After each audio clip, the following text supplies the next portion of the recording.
Hi,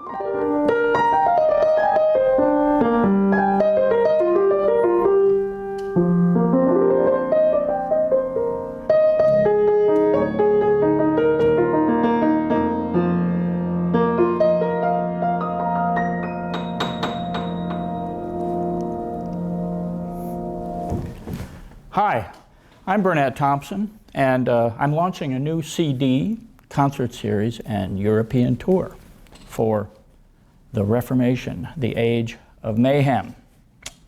This is a work still in progress, and as we assemble the recording and concert tours, I invite you to have a look at previous efforts.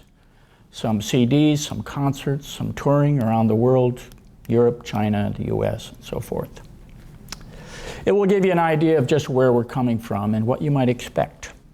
Please peruse the recording projects, read the reviews, and listen to the brief commentary. Then you'll be at least partly prepared for Reformation, the Age of Mayhem, your favorite liturgical, secular, Sephardic, and, very importantly, drinking songs from the mid-16th century. Let's start by having a listen to Creation, a jazz suite.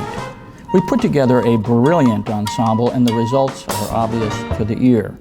The plan was to evoke the early years of, well, everything. The National Chamber Orchestra, conducted by Piotr Gajewski, commissioned this piano concerto.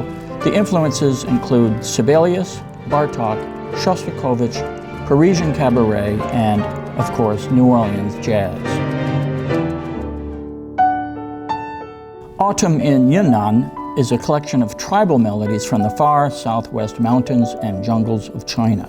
The CD also includes my own compositions and was released following a dozen concerts stateside, a six-city China tour, and the finale at Mesro Jazz Club in New York with the great bassist Alex Blake.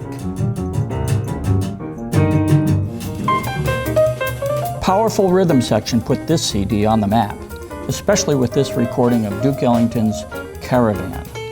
The critics liked it, but who listens to them?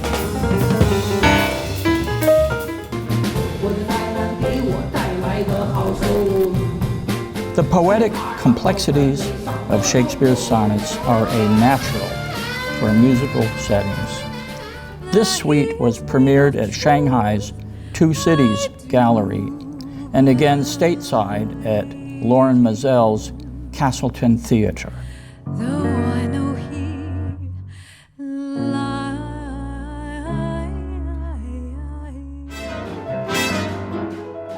The Smithsonian Jazz Masterworks Orchestra is the most successful historical jazz ensemble in the world.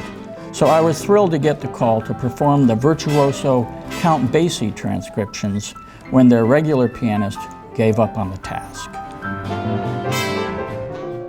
My years in Vienna overflowed with the musical heritage, but also the darkness, the loss, and eternal sadness that belongs to a city that endured 2 world wars and loss of empire. Beauty and sorrow alike imbue the music of the Christmas in Vienna recording. In Washington, D.C., the National Gallery of Art, the Goethe Institute, and Shakespeare Theater together hosted my Silent Shakespeare movie series. The music was newly composed in its entirety for a half a dozen silent films. An earlier Shakespeare project was the piano solo CD, Beauty's Rose, a set of piano reflections which took its inspiration from my favorite sonnets.